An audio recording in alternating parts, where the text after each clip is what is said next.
Hello everyone, welcome to my channel Let's Learn with Mantosh।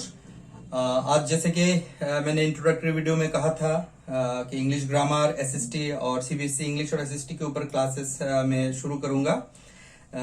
तो आज मेरा पहला क्लास है। आज मैं इंग्लिश ग्रामर के साथ क्लास शुरू करूंगा। तो क्लास शुरू करने से पहले मैंने अपने इंट्रोडक्टरी वीडियो में भी कहा था कि ग्रामर का स्पेलिंग, जो ज्यादातर बच्चों से जब मैं पूछता हूँ कि what is the spelling of grammar, most of them tell कि GRAMMER। Actually the spelling is not ER। तो फर्स्ट जो लर्निंग है आज का कि हम लोग ये करेक्शन करेंगे ग्रामर का स्पेलिंग। ग्रामर का सही स्पेलिंग है GRAMMER। और ग्रामर सीखने का जो मतलब है, इंपॉर्टेंस क्या है, क्योंकि ग्रामर सीखने से हमें किसी भी लैंग्वेज, कोई भी हो, हिंदी हो, फ्रेंच हो, जापानीज हो, इंग्लिश हो, उस लैंग्वेज के ऊपर हमारी जो कम्युनिकेशन स्किल है वो बढ़ जाती है। सबसे पहले हमारी जो राइटिंग, रीडिंग और स्पीकिंग जो स्किल्स है वो ग्रामर से हमें परफेक्शन मिलता है। इसलिए ग्रामर सीखना जरूरी है। किसी भी लैंग्वेज का ग्रामर अगर आप जानते हो तो उस लैंग्वेज के ऊपर आपका जो कॉन्फिडेंस है वो बढ़ जाता है और आप मतलब उस लैंग्वेज को आप अच्छी तरह से सीख पाते हो। तो आज हम बेसिक स्टार्टिंग जो है ग्रामर का वो इंग्लिश ग्रामर का शुरू करेंगे। सबसे पहले इंग्लिश में अल्फाबेट्स है टोटल 28 लेटर्स जो है 26 लेटर जो है A to Z, वो है अल्फाबेट्स। इंग्लिश में अल्फाबेट्स है A to Z 26 letter totals. इसमें से हम लोग जो ड्यूरिंग राइटिंग हम लोग कैपिटल लेटर्स होते हैं जो हम लोग कैपिटल में लिखते हैं, और स्मॉल लेटर में स्मॉल जो लेटर्स होते हैं स्मॉल लेटर्स हम लिखते हैं। स्मॉल और कैपिटल मतलब वी कैन डिवाइड। और लेटर्स में वावल्स है और कॉन्सोनेंट्स है। इसको हम ये करते हैं, पार्ट्स ऑफ अल्फाबेट्स की जो डिविजन्स है वो वावल्स है, कॉन्सोनेंट्स है। वावल्स में 5 वावल्स है, A, E, I, O, U, and rest of the जो अल्फाबेट्स है वो है कॉन्सोनेंट्स। कॉन्सोनेंट्स टोटल 21 है, 21 कॉन्सोनेंट्स आर देयर। 5 वावल्स का अगर हम छोड़ देते हैं, वावल्स अगर पूछे कि बच्चों से वावल्स क्या क्या है, तो मोस्ट ऑफ देम मतलब almost all of them can say A, E, I, O, U। फिर मैं जब पूछता हूँ कि कॉन्सोनेंट्स कितने हैं, कि बाकी 21 सर जो बाकी है वो कॉन्सोनेंट्स है, बोलो क्या क्या है, तो बोलते हैं वो BCDFSA। नहीं, अगर हम बोल सकते हैं कि वावल्स 5 है A, E, I, O, U, then we can also say कि कॉन्सोनेंट्स 21 वो भी हम बोल सकते हैं। कैसे? वावल्स की तरह BCDFGHJKLMNPQRSTVXYZ। हम लोग बाकी सबको छोड़ दिया, तो मतलब वावल्स को बिना बोले हमने कॉन्सोनेंट्स बहुत जल्दी से बोल दिया। ये प्रैक्टिस है, practice makes perfect.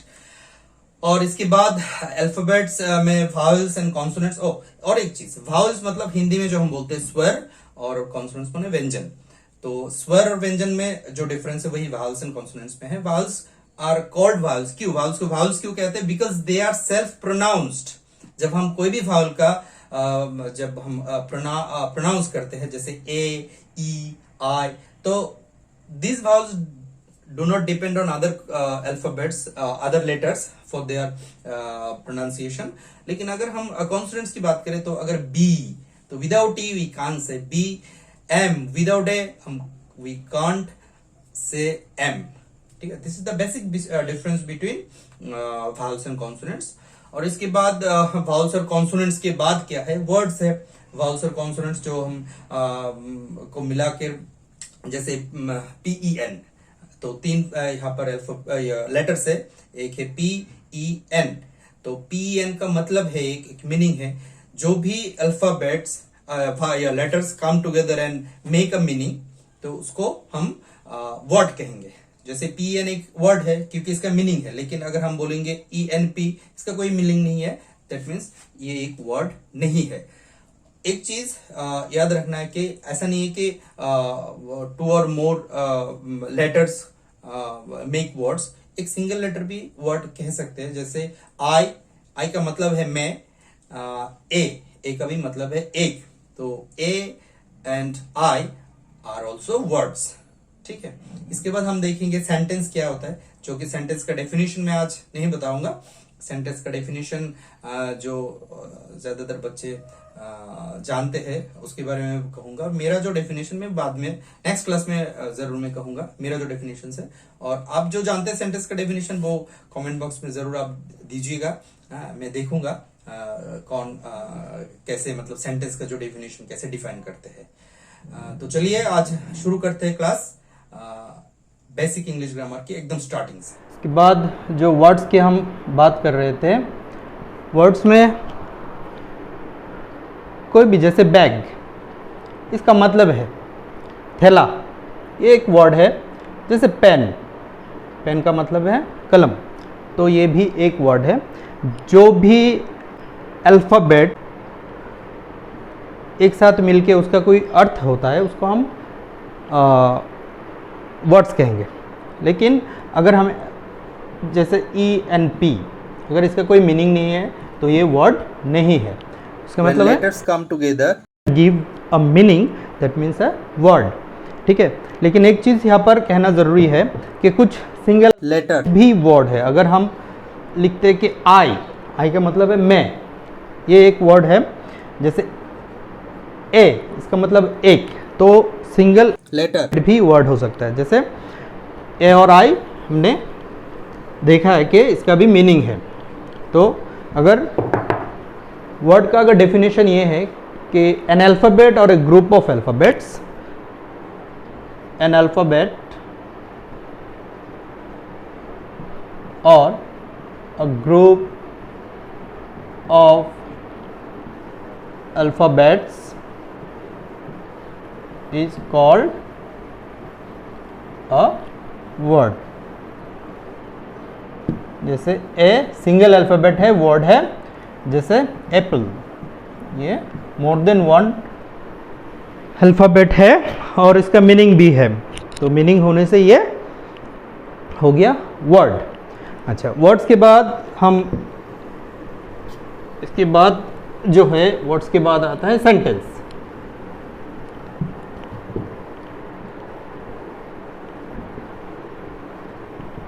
Sentence, sentence जैसे my name is Mantosh Kumar Dutta, तो दिस इज अ सेंटेंस। क्यों? इसका एक मीनिंग है। अगर मैं ऐसे लिख दिया कि पेन, बुक, गिव, आई, ये बहुत सारे ऐसे ऐसे लिख दिया, तो इसका अगर किसी का मतलब ना हो, अगर मीनिंग क्लियर ना हो, तो इसको हम सेंटेंस नहीं कर सकते। जैसे एक ऑर्डिनरी जो जनरल जो एक व्यू है सेंटेंस का, अगर किसी से पूछा जाता है तो जवाब यही होगा, group of words that makes a complete sense is called a sentence. तो सेंटेंस का जो डेफिनेशन है वो मैं इस क्लास में नहीं बोलूँगा, ये आपके लिए कमेंट बॉक्स में मैं छोड़ूंगा। सेंटेंस का जो डेफिनेशन है वो किसको मतलब क्या मालूम है सेंटेंस के बारे में, व्हाट इज़ अ सेंटेंस, जिसको जो भी मालूम है सेंटेंस के डेफिनेशन के बारे में, आप लोग कमेंट बॉक्स में छोड़ सकते हैं। नेक्स्ट क्लास में मैं सेंटेंस के बारे में बोलूँगा। एक चीज़ मैं यहाँ पर डिस्कस करता हूँ कि सेंटेंस का जो डेफिनेशन है कि अ group of word that makes a complete sense, तो कंप्लीट सेंस होने से ये सेंटेंस है। ओके, अगर मैं लिखता हूँ कि अ बॉय इज सिटिंग, मतलब एक लड़का बैठा हुआ है, तो ये तो सेंटेंस है।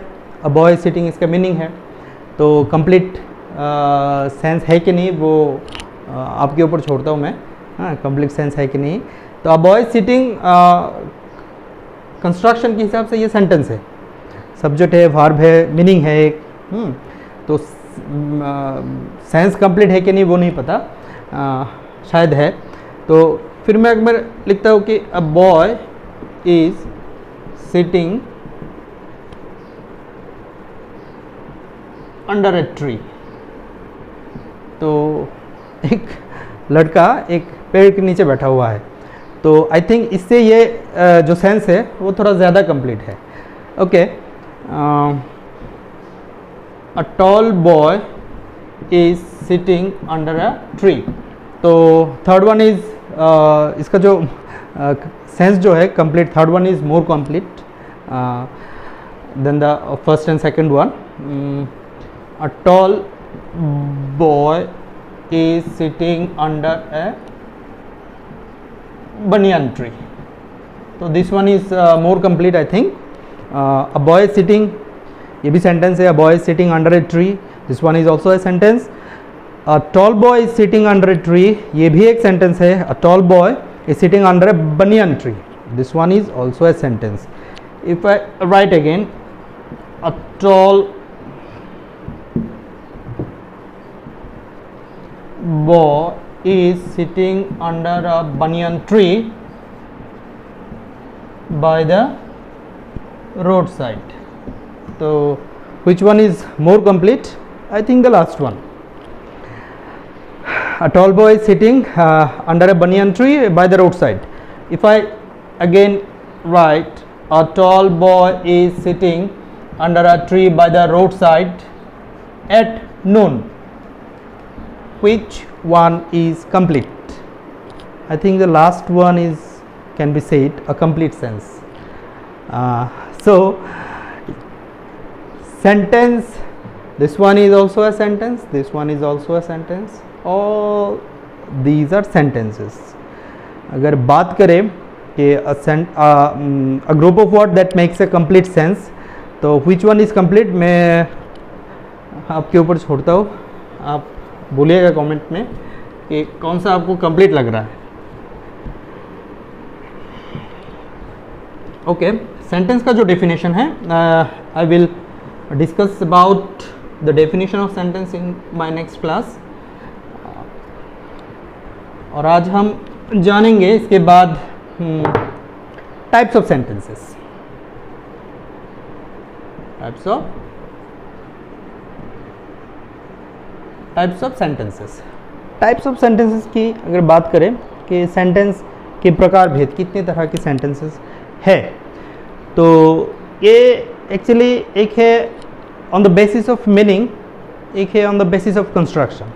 तो आज हम जानेंगे कि on the basis of meaning sentences कितने टाइप के होते हैं, क्योंकि टाइप्स ऑफ सेंटेंसेस जानना बहुत ज़रूरी है.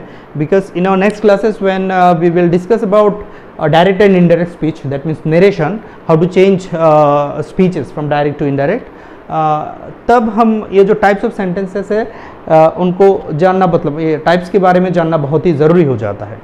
तो एकदम बेसिक स्टार्टिंग में अल्फ़ाबेट्स है, वावल्स है, कॉन्सोनेंट्स है, वर्ड्स है, सेंटेंस है. तो सेंटेंस के जो टाइप्स है उसके बारे में थोड़ा आज हम डिस्कस करेंगे.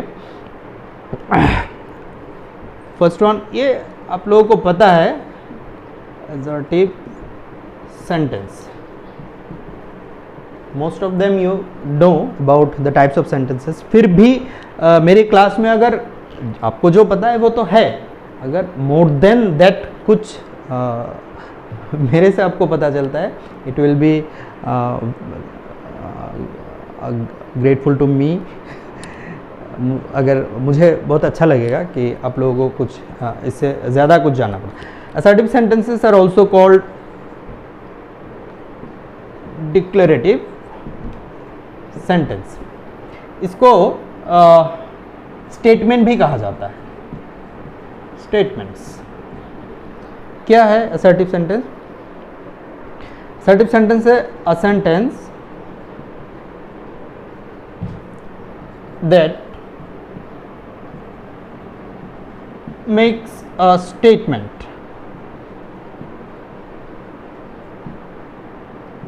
is called an assertive sentence. A sentence that makes a statement, कोई भी वाक्य जिसमें कुछ कहा गया हो, कोई स्टेटमेंट, कुछ बोला गया हो, वो एक डिक्लेरेटिव सेंटेंस है या assertive सेंटेंस या स्टेटमेंट है. For example, Rajiv is a good boy, ये एक assertive सेंटेंस है. एक चीज़ जो जानना बहुत ज़रूरी है, बाकी जो टाइप्स ऑफ सेंटेंसेस हैं, बाकी टाइप्स ऑफ सेंटेंसेस को रिकॉग्नाइज करना वो बहुत ईजी है। आप अगर नेक्स्ट जो इंटरोगेटिव सेंटेंस है, क्वेश्चन है, किसी भी सेंटेंस जिसमें क्वेश्चन किया जाता हो, प्रश्न पूछा जाता हो, वो इंटरोगेटिव सेंटेंस है। Imperative sentence that makes an order, request, imperative है। प्रे, विश जो है वो ऑप्टेटिव सेंटेंस है। और एक्सक्लेमेटरी सेंटेंस जो express some sudden feeling of the mind, वो एक्सक्लेमेटरी सेंटेंस है। तो बाकी most all the sentences are declarative sentence. तो सेंटेंस जिसमें कोई स्टेटमेंट या फिर कोई डिक्लेरेशन दिया गया हो, वो है एसर्टिव सेंटेंस। नेक्स्ट है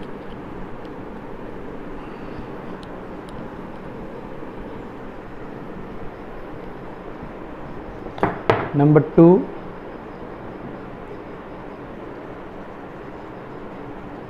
interrogative sentence. Interrogative sentences are also called questions. Interrogative sentence क्या है? Sentence that asks a question is called an interrogative sentence. वाक्य जिसमें कोई प्रश्न पूछा जाता हो, that asks a question is called an interrogative sentence. For example, where are you going? प्रश्न पूछा गया है कि आप कहाँ जा रहे हैं, तो ये एक इंट्रोगेटिव सेंटेंस है। ओके, हम लोग किसी भी सेंटेंस को लेकर अगर किसी का भी कोई क्वेश्चन हो, कोई डाउट हो, तो आप पूछ सकते हैं कमेंट में। मैं कोशिश करूँगा नेक्स्ट क्लासेस में फिर से सेंटेंसेस के बारे में डिस्कस करें। और हम जब डायरेक्ट और इनडायरेक्ट स्पीच का क्लास जब होगा, तब हम सेंटेंसेस के बारे में फिर से डिस्कस करेंगे। Third one is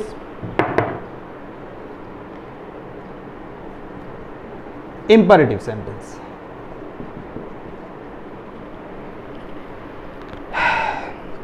These are also called commons. Actually commons कहते हैं, but imperative sentence does not only express commons, because request जो है, sentences which express request are also called imperative sentence. A sentence that expresses an order, advice, a request is called an imperative sentence. जो sentence में order, advice और request, किसी को command करना, आदेश देना, किसी को एडवाइस देना, उपदेश देना, और किसी को रिक्वेस्ट करना, ये सब जो सेंटेंसेस एक्सप्रेस करते हैं उसको कहते हैं imperative sentence. For example,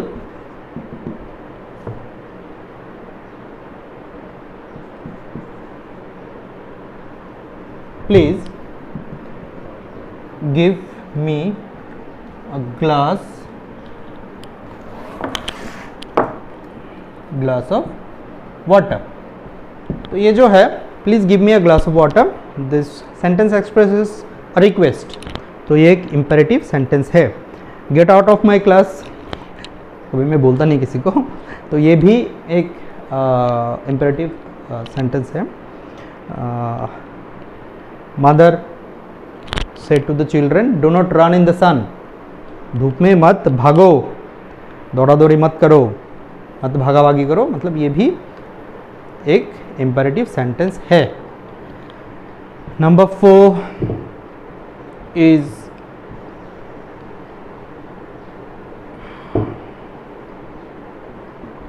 optative sentence.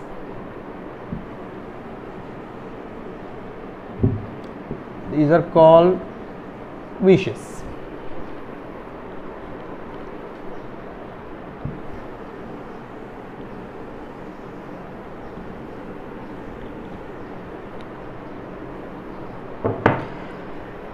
optative sentence, a sentence that expresses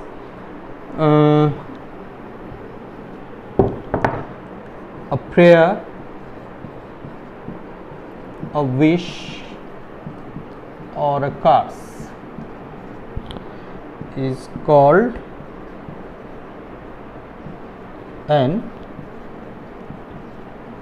optative sentence. ऐसे बहुत सारे बुक्स में एक्सक्लेमेशंस में कभी कभी ये जो विशेस वगैरह को दिखाया जाता है कि ऑप्टेटिव सेंटेंस जो है अलग से जो विशेस मतलब प्रेयर, विश और कार्स, इसको अलग से कोई सेंटेंस का मतलब टाइप्स में दिखाया नहीं जाता। बहुत सारे बुक्स में देखा है मैंने। तो हम लोग जानेंगे कि ऑप्टेटिव सेंटेंस भी one of the types of sentences जिसमें कोई प्रेयर, कोई विश, कार्स इसके बारे में कहा जाता है। जैसे मे गॉड ब्लेस यू, ये भी एक सेंटेंस है। तो इस सेंटेंस ना तो इम्पेरेटिव है ना एक्सक्लेमेटरी है, तो ये ऑप्टेटिव सेंटेंस है। ठीक है। मैं यू बी विंड, ये भी है ऑप्टेटिव सेंटेंस। हम लोग जो विश करते हैं, जो प्रे करते हैं, वो सब। May you live long, may you live long, ये भी एक विश है। तो ये भी एक ऑप्टेटिव सेंटेंस है। Next is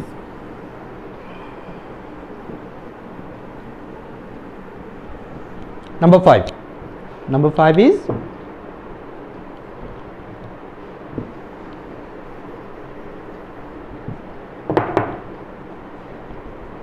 exclamatory sentence. This sentence is very much related to interjection. ये है exclamations, interjection. Interjection is one of the parts of speech. Noun, pronoun, adjective, verb, adverb, preposition, conjunction and interjection. हमें पता है parts of speech क्या है। हम लोग भी डिस्कस करेंगे डिफरेंट पार्ट्स ऑफ स्पीच के बारे में, और हम पढ़ेंगे भी पार्ट्स ऑफ स्पीच के जो नाम हैं, डेफिनेशंस, और इनके बारे में जानेंगे, समझेंगे पार्ट्स ऑफ स्पीच जो है। तो क्योंकि एक्सक्लेमेटरी सेंटेंस में एक इंटरजेक्शन होता है, और या फिर ये एक्सक्लेमेशंस होगा। इंटरजेक्शन जो है, इंटरजेक्शन जिस सेंटेंस में है वो एक्सक्लेमेटरी सेंटेंस है, और जो वर्ड है उसको इंटरजेक्शन कहते हैं। जैसे hurray, alas, bravo, all these are interjection. तो इंटरजेक्शन सेंटेंस जिसमें इंटरजेक्शन हो वो एक्सक्लेमेटरी सेंटेंस है। तो इंटरजेक्शन के बिना भी एक्सक्लेमेटरी सेंटेंसेस होते हैं, हम देखेंगे। तो एक्सक्लेमेटरी सेंटेंस क्या है? एक्सक्लेमेशन है a sentence that expresses a sudden feeling of the mind is called an exclamatory sentence. एक सेंटेंस जिसमें sudden feeling of the mind हो तो उसको हम कहेंगे कॉल्ड एन एक्सक्लेमेटरी सेंटेंस। ठीक है। फॉर एग्जांपल अगर बात करें, मान लीजिए आपके स्कूल के साथ किसी दूसरे स्कूल का मैच हो, चल रहा है अभी, और your school is about to win the match, 4-2 goal से आगे है, जीतने वाले हैं, और मान लीजिए जीत भी गया, और आप बोलते हैं alas my team have von. तो आपके साथ जो बैठे हुए हैं उनका रिएक्शन क्या होगा? आप एक बार ऐसा करके देखिएगा, बाद में मुझे बोलिए। और दूसरी बात जो है कि आपके नेबर में, आपके पड़ोस में किसी का डेथ हो जाता है। सैड बात है, फिर भी समझाने के लिए बोलो, किसी का डेथ हो जाता है, तो उनके घर में जाके अगर आप बोलेंगे कि hurray his father is dead और हिज मदर इज़ डेड, उसका रिएक्शन क्या होगा? आप थोड़ा मत कीजिएगा, ऐसा रिएक्शन हमारा होता नहीं है। एक्चुअली जब हम खुश होते हैं, when we are happy, then हमारा जो एक्सप्रेशंस वो होता है hurray our team have won, we have won the match. ठीक है। तो ये जो एक्सप्रेशन है, ये जो फीलिंग ऑफ द माइंड है, वही एक्सक्लेमेटरी सेंटेंस है. Simple. This one is the note of exclamation, because in an exclamatory sentence ये note of exclamation is a must. आपको ये note of exclamation whether after the interjection और after the completion of the sentence, जो भी हो, आपको ये interjection जो नोट ऑफ इंट्रोगेशन है वो देना जरूरी है. हुड्रे, वी हैव वन. अगर सैड है तो हम alas his father is dead. ये तो हमने विद इंटरजेक्शन हमने जो एक्सक्लेमेटरी सेंटेंस का एग्जांपल जो हमने दिया है, हुड्रे अलास. कभी कभी हम विदाउट इंटरजेक्शन भी हम एक्सक्लेमेटरी सेंटेंस होता है कभी कभी, जैसे व्हाट अ ब्यूटीफुल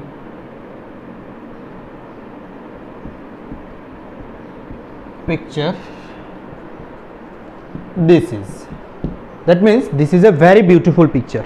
नरेशन में इसका रूल्स है एक कि बिफोर एडजेक्टिव वेरी होता है और बिफोर नाउन ग्रेट होता है. तो what a beautiful picture this is, that means this is a very beautiful picture. This is also an exclamatory sentence.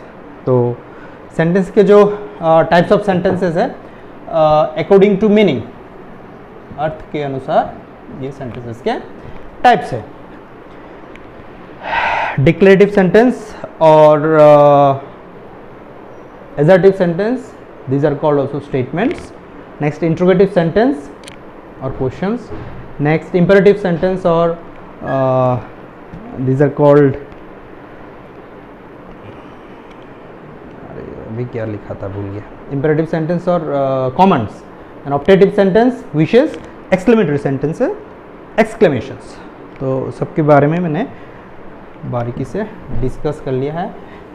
Regarding अगर आपका कोई भी क्वेरीज हो, कोई भी डाउट्स हो, then you can ask me. Comment box में आप हमसे आपका कमेंट, आपका क्वेरीज डाल सकते हैं. I will try to solve your queries. ये हो गया टाइप्स ऑफ सेंटेंसेस. अच्छा, अभी ये तो सेंटेंसेस के टाइप्स हो गए. अभी parts of a sentence. Sentence जो है पार्ट, अगर ये मार्कर की बात करें तो ये दो पार्ट है ना. ये जो मार्कर है this one is the cap. तो सेंटेंस के भी दो पार्ट है. एक है सब्जेक्ट और दूसरा जो है वो है प्रेडिकेट. ये हो गया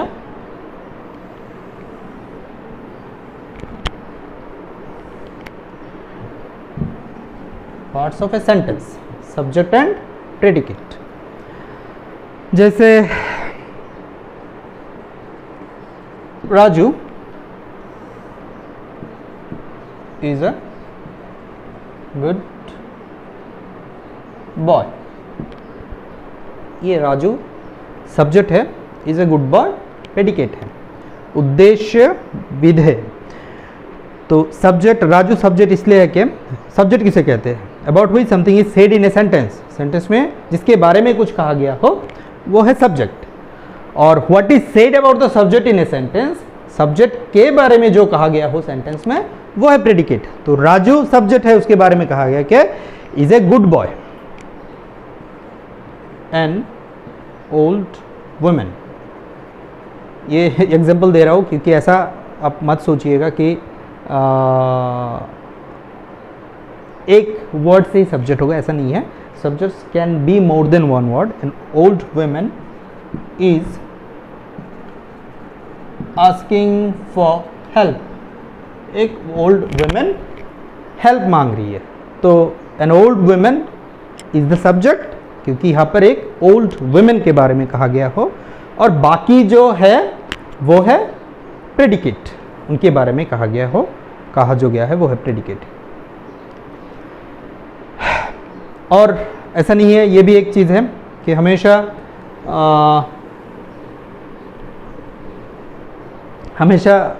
सब्जेक्ट आगे आएगा, प्रेडिकेट बाद में जाएगा, ऐसा नहीं है। कभी कभी प्रेडिकेट का यूज़ भी आगे हो सकता है। जैसे here comes the secretary, here comes the secretary. तो यहाँ पर सेक्रेटरी जो है वो सब्जेक्ट है,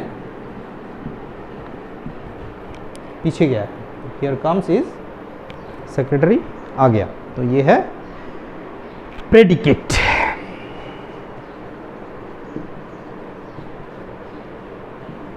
ठीक है, तो ये भी पार्ट्स ऑफ सेंटेंस हो गया। तो सेंटेंस के जो टाइप्स है, टाइप्स के बारे में हमने डिस्कस किया आज, और सेंटेंस के जो पार्ट्स हैं, सब्जेक्ट एंड प्रेडिकेट, इसके बारे में भी हमने आज डिस्कस किया। आई होप कि आपको समझ में आ गया होगा, और धीरे धीरे नेक्स्ट क्लास में I will discuss about parts of speech. Parts of speech के बारे में हम डिस्कस करेंगे। Generally you will find that there are 8 parts of speech. तो मेरा एक 9 नंबर भी पार्ट्स ऑफ स्पीच है, वो भी मैं बोलूँगा नेक्स्ट क्लास में, जब पार्ट्स ऑफ स्पीच के बारे में हम लोग डिस्कस करेंगे। अगर सिंपली अगर पार्ट्स ऑफ स्पीच क्या है, पार्ट्स ऑफ स्पीच, स्पीच क्या है? स्पीच हम लोग जो बातचीत करते हैं, जैसे मैंने कहा है कि Raju is a good boy, ये एक स्पीच है। तो इसके जो पार्ट्स है, कितने पार्ट्स है? दैट मीन्स हम जो भी बात करेंगे, इंग्लिश में हम जो भी वर्ड्स यूज़ करेंगे, सेंटेंस में जो भी लिखेंगे, वो वही पार्ट्स ऑफ स्पीचेस में आएगा, कोई भी हो। सिंपली एक इस सेंटेंस के बारे में अगर हम बात करें, राजू एक नाम है, ये एक पार्ट ऑफ स्पीच है, नाउन है राजू। नेक्स्ट इज वर्ब है, to be verb. Good, Raju कैसा लड़का है? Boy, boy is also a noun. Good, कैसा लड़का है? Good boy. तो दैट मीन्स राजू के बारे में कुछ हमारे पास अलग से इंफॉर्मेशन है, एडिशनल कुछ इंफॉर्मेशन है, एडजेक्टिव है। ठीक है, ये एडजेक्टिव है। अभी ए क्या है भाई? ये भी तो पार्ट ऑफ स्पीच ही है। विदाउट दिस ए, हम इस सेंटेंस में है ए को तो हम छोड़ नहीं सकते, उठा के फेंक नहीं सकते। Raju is a good boy, इस सेंटेंस में ये जो अल्फ़ाबेट, ये जो वावल ए है, एक आर्टिकल है। तो पार्ट्स ऑफ स्पीच में तो आर्टिकल नहीं है। Noun, pronoun, adjective, verb, adverb, preposition, conjunction, interjection, 8 parts of speech है। तो ये ए को किस में डाले? तो नाउन में तो नहीं होगा, प्रोनाउन में भी नहीं होगा, adjective, verb, adverb, preposition, conjunction, किसी में ये फिट नहीं होता भाई। तो लेकिन ये स्पीच का एक पार्ट है, मैंने तो लिखा है ना, मैं और एक लिखता हूँ, give me the pen, verb है, प्रोनाउन है, नाउन है। ये भाई दी को कहाँ फिट करे? एक ही जगह एक ही तरह दी भी हो गया है, तो इसको तो फिट करना है, तो कहीं पर तो फिट करना होगा। तो ये, लेकिन ये पार्ट्स ऑफ स्पीच है। लेकिन ये 8 जो पार्ट्स ऑफ स्पीच में है तो है नहीं है, ए भी नहीं है, दी भी नहीं है।